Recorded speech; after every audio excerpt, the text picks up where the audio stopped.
Magandang araw ulit mga lods. Papuntang Muntinlupa kay Sir Mirasol. Yan, kay Sir Mirasol, papuntang Muntinlupa. Bago pa tala, bago i-zero yung scope. Yan, kinabit ko na yung scope pero hindi pa nakasero. SPMC frame type po, CO2 rifle, complete set po yung kinuha. Standard tank, 24 inch long barrel, 12 grooves. Stainless sleeve, stainless tank, T6 receiver, frame type, one piece. T6 or one piece receiver mga lods. Hammer type o swing type. Tukak, low and high power.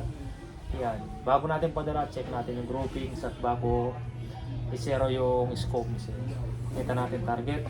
Gagamitin natin bala Astro 18 caliber 22.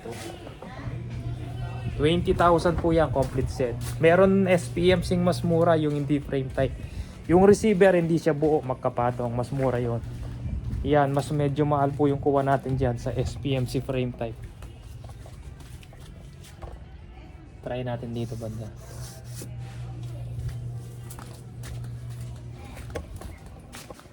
Bakit daw mas mura yung ibang seller? Sabi nung isang nagtanong. Same naman SPMC. Pwede mong tingnan yung receiver sir kung same. Ang receiver nito buo po siya. Meron din tayo na naubos lang, mas mura yon. Yung magkapatong tapos meron siyang bakal sa ibaba, may dalawang tornilyo. Ito mas matibay kasi buo po yung receiver niyan, kaya mas mahal po siya. Mas malinis tignan kasi frame type or one piece receiver po siya.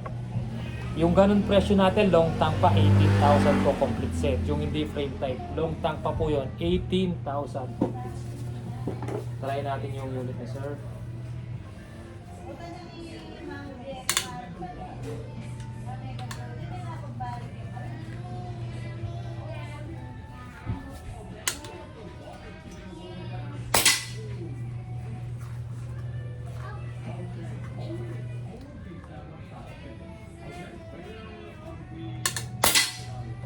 Pasok, pangalawa, pasok mga bossing. Pangatlo, pasok.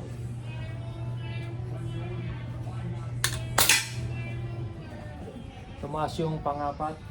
Pliers, baka sa pilit lang. Pasok na naman yung panlima.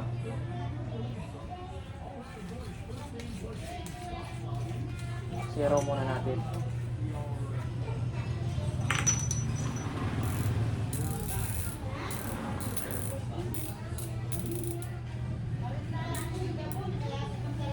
Pakita natin tapos pakita natin ulit yung groupings. Iwan na natin yung camera para sabihin hindi galing sa unit. Meron isang pliers, minsan sa pellet, magaan o mabigat.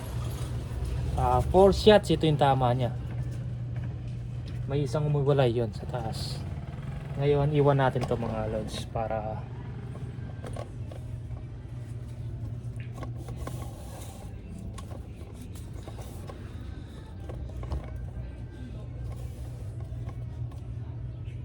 iwan natin no, para makita nyo yung tama. Try natin dito banda. Na zero na din para yung scope dito natin papatamaan.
Ito yung groupings niya mga lods. Yan, meron pliers sa pellet na lang yon. Minsan kasi hindi bilog yung puwet ng pellet, nag-iiba. Pero kita nyo naman to, puro dito. Isa lang yung lumipad. Isa lang yung miwalay dahil sa mga pellet minsan magaan, meron mas mabigat. Or yung iba hindi ko napapansin, yupi.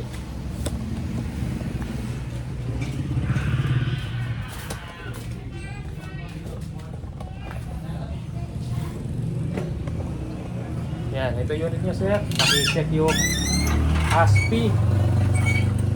Okay naman yung groupings. May isang pliers lang talaga. Minsan di maiwasan sa pellet.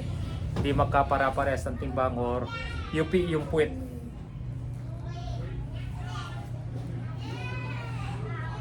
Yan, medyo light siya dito, dark siya dito. Yan po, maraming salamat po mga lods.